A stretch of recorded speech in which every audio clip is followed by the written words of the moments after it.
Olá, alunos e alunas de Teoria da Constituição.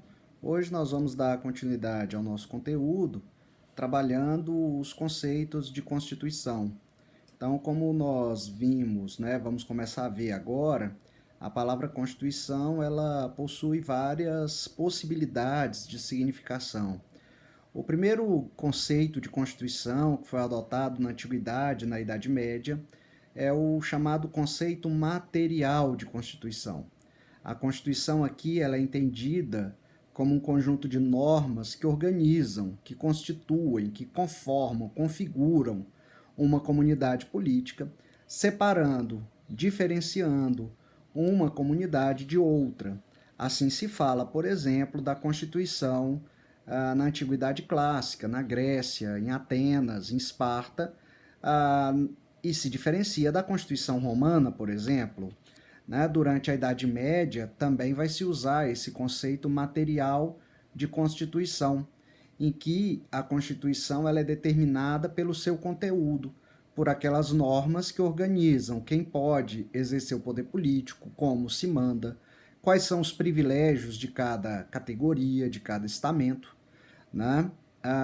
E o grande modelo dessa Constituição na Idade Média será a Constituição mista, né? Ou seja, uma Constituição que busca incorporar, né, nessas normas tanto as formas políticas da monarquia, da aristocracia e da democracia. Né? Diversos autores vão fazer uso dessa ideia de uma Constituição mista. Né?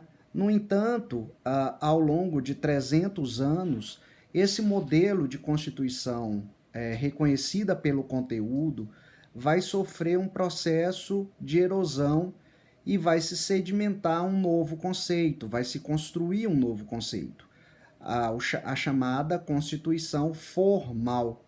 Né? Isso vai se dar em razão de transformações sociais, de modo que a comunidade, que a sociedade vai se tornar muito mais complexa, em que informações vão circular em maior número e em maior velocidade, de modo que estruturas sociais serão necessárias para lidar com esse aumento de complexidade. Esse processo de transformação, que vai durar de 300 a 400 anos, mais ou menos, que é importante a gente conhecer para entender como vai se dar a passagem da Constituição material para a Constituição formal. E aqui o exemplo principal para nós, né, o modelo de análise será a sociedade francesa, a sociedade estamental francesa. E aí, para nós entendermos essa ideia de constituição material da época, é importante compreendermos algumas regras dessa comunidade, porque a Constituição ela não tinha uma feição eminentemente jurídica, mas as normas constitucionais elas eram, na verdade, normas de diversas modalidades, de diversas espécies. Então, dentro dessa Constituição material, nós tínhamos normas de natureza econômica, política, moral, religiosa e por aí vai. Né? Era um todo indiferenciado que marcava essa ideia de Constituição material. E, portanto, é importante conhecer alguns aspectos dessa Constituição material francesa da Idade Média para entendermos esse processo de nascimento da Constituição formal. Né? Então, alguns aspectos interessantes. O primeiro era a chamada Lei Sálica, ou seja, a norma que determinava a sucessão hereditária ao trono francês. De acordo com essa norma, quando o rei morria, deveria suceder ao trono o filho mais velho do rei.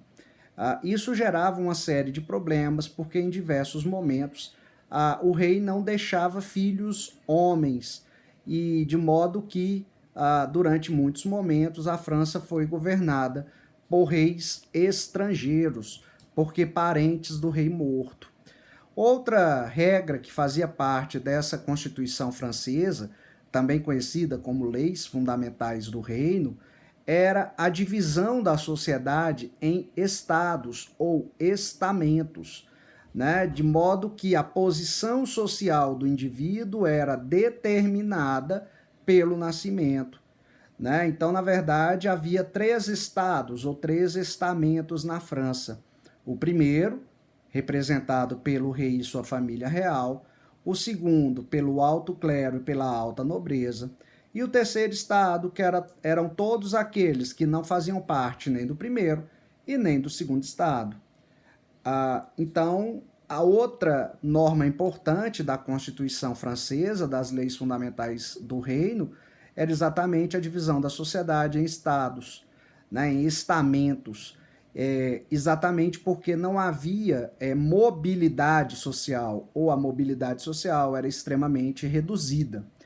E, por fim, outra regra que nos interessa aqui, a organização dos chamados Estados Gerais, né? Ou seja, era uma organização, né? Era uma espécie de um parlamento quase moderno, né? Parecido com os parlamentos modernos, que eram convocados toda vez que o rei precisava tomar uma medida aparentemente impopular. Os estados gerais, eles eram convocados apenas quando o rei queria, né, e servia para a deliberação de temas importantes para a sociedade francesa. Quando os estados gerais eram convocados, havia uma eleição para a composição desses membros e o número de membros de cada estamento era determinado pelo tamanho do estado, de modo que o terceiro estado era aquele que tinha o maior número de representantes, porque era o maior em termos numéricos. No entanto, esse maior número de representantes não revertia a favor do terceiro estado, já que a deliberação era por estado e não por cabeça. E essa deliberação se fazia em salas separadas e não todos juntos. Detalhe, o primeiro estado não deliberava, ele funcionava como um possível voto de desempate, caso houvesse um empate entre o segundo e o terceiro estado. Pois bem, os estados gerais eles foram convocados em 1614 e só voltaram a ser convocados em 1788, em razão da profunda crise política, econômica, social que a França vivia nesse período. E aí é nesse momento de convocação dos Estados Gerais que nós vamos ter o nascimento da teoria do poder constituinte originário e daí o nascimento da Constituição moderna, a Constituição formal e rígida. Mas disso falaremos no nosso próximo encontro. Até lá, pessoal!